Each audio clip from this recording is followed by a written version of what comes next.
Greetings, folks. Anila Horm here with a World of Warships replay. This is Flavius Julius I in the premium Tier 5 Italian battleship, the Giulio Cesare.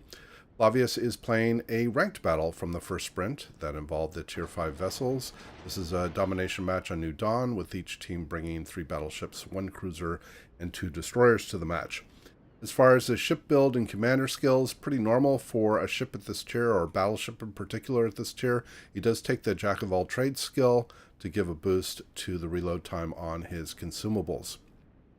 Highlights for this battle will obviously focus on Flavius's influence on the game and some slightly unorthodox methods he takes to ensure a victory for his team.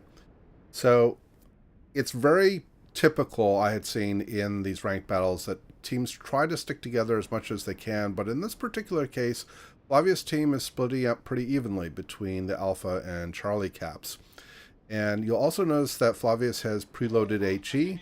I suspect that's in anticipation that the first ships he's going to really be able to fire on are going to be destroyers, or at least he wants to be able to get a very strong salvo on a destroyer once it's detected.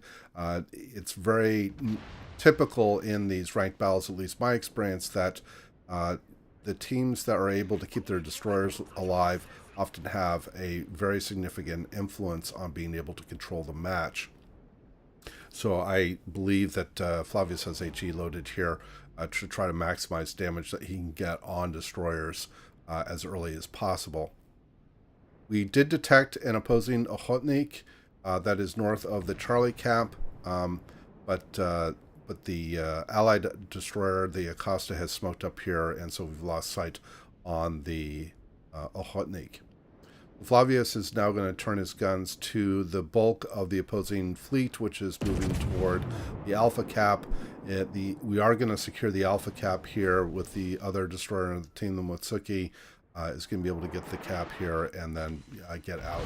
It's a nice HE salvo on the Oktyabrska Revolucja, but now the opposing Ochotnik has now showed up, and Flavius is now going to turn his guns to the Ochotnik.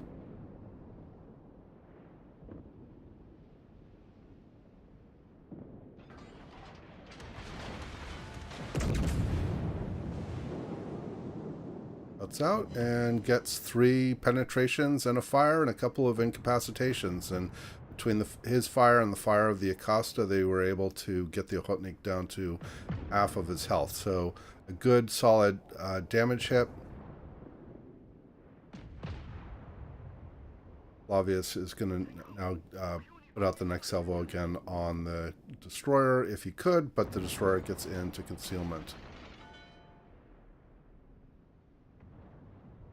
Now the Ochotnik, it carries a lot of torpedoes. He has 12 torpedoes, 4 sets of 3 launchers or triple launchers, but the range is 4.5 kilometers. So the Ochotnik will be detected well before Flavius is in immediate danger of torpedoes.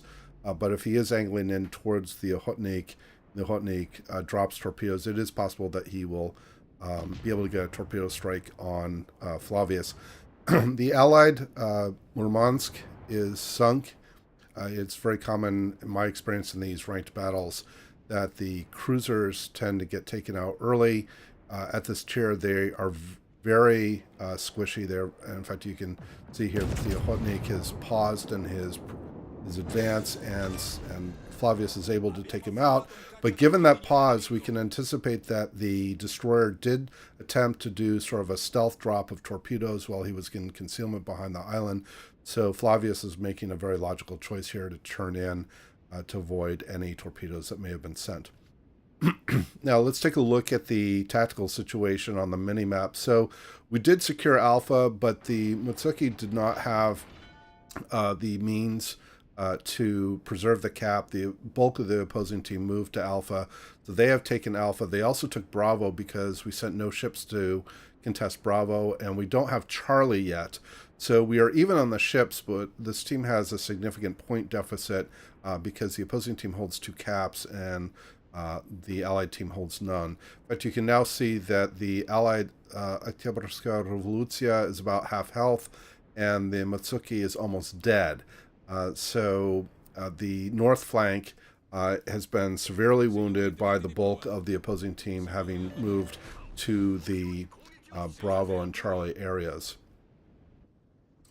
We got a quick glimpse of the other opposing destroyer, and our team has now sunk one of the opposing Omaha.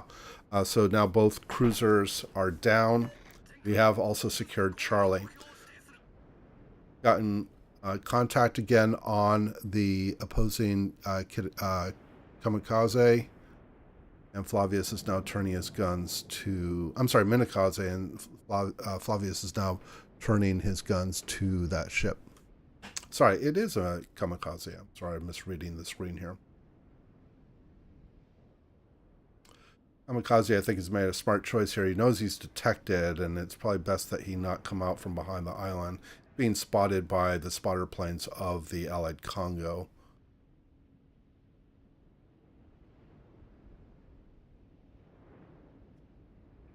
So Flavius is asking the Allied Acosta to go after the Kamikaze. That's not a bad idea. The Acosta has much better gun systems to be able to deal with the Kamikaze. But the Kamikaze has a very short torp reload. With Torpedo Reload Expert, it's below, it's about 42 seconds. Without concerning an adrenaline rush, but including Torpedo Reload Expert. So there, even if he gets into very close quarters with the Kamikaze, there's still a good chance that he could end up getting torped out. So while he definitely would win a gunfight against the Kamikaze, he could perish in a very close engagement just due to the torpedoes. In fact, there's Sen. The opposing Kamikaze, in my opinion, has made an error here. He should have turned around and used the smoke screen to get away. Instead, he's moved forward, and now he's in full view of Flavius and the opposing team. Flavius gets one shell on him with a fire. Next salvo out, and he's able to finish off the other destroyer. So now the Allied team, or the opposing team, has no destroyers, and the Allied team has preserved both of their destroyers. And Flavius's team now holds a two-ship advantage, and they are now securing Bravo from the opposing team. So they are still behind from a point perspective, but tactically they're in slightly better condition, although now they've just lost the Oktyabrskaya Revolucja. And Flavius continues to fire HE here, although I believe at one point he does switch back over to AP once he starts engaging the capital ships a little more. So the opposing team has the three remaining battleships.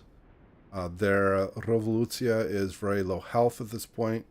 Hopefully the Allied Congo can get him down. In fact, I think he does sink them.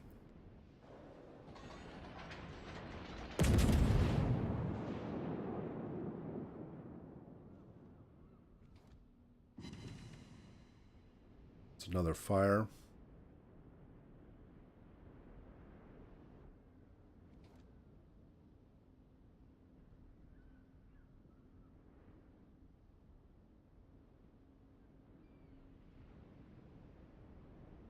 So at this point in the battle would be a good time for the Flavius team to just go into sort of a defensive posture, try to focus down the ships one by one.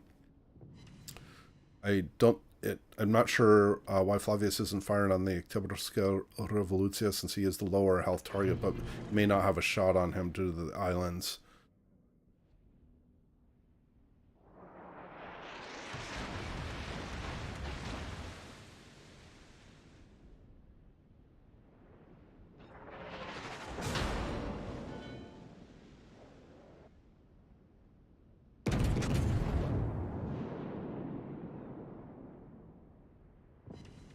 One of the opposing battleships has now scored high caliber, although getting high caliber in these sprints are pretty easy with relatively few ships.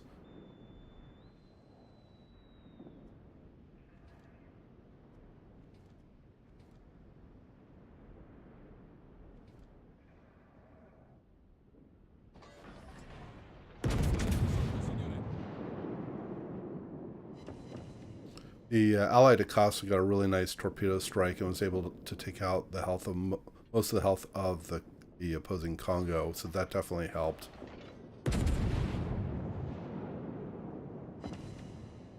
Flavius gets a fire on the Congo. Now, it wasn't clear whether the Congo took flooding previously, and therefore this fire is going to stick, but it seems probably quite likely given the number of torpedoes that hit him.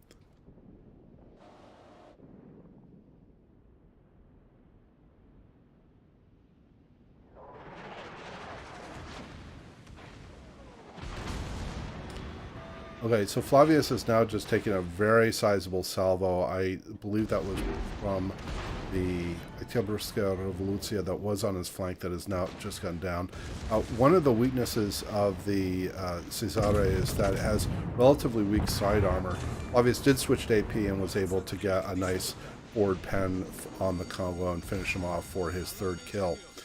But yeah, the Cesare has relatively weak side armor and is quite prone to citadels from opposing battleships when it's broadside, and so Flavius took a very sizable hit there. Now, fortunately, the opposing Iron Duke seems to be firing HE, which is going to allow Flavius to keep all of his guns on this battleship. But the Allied team is now down to facing just one ship. Flavius is on relatively low health, and so but the Iron Duke is very healthy, so the quickest way to end this match is, as you can suspect, by any means necessary, just go in for the ram and win the game for the team. That's exactly what Flavius does. So, nice quick game. Terrific results for Flavius. Well played, and was really crucial in getting both of the opposing DDs down. And good job by the rest of his team as well. So well done, Flavius. So I hope you enjoyed the replay and the commentary. Please do leave your comments below. And as always, we hope to see you out there, and we wish you happy sailing.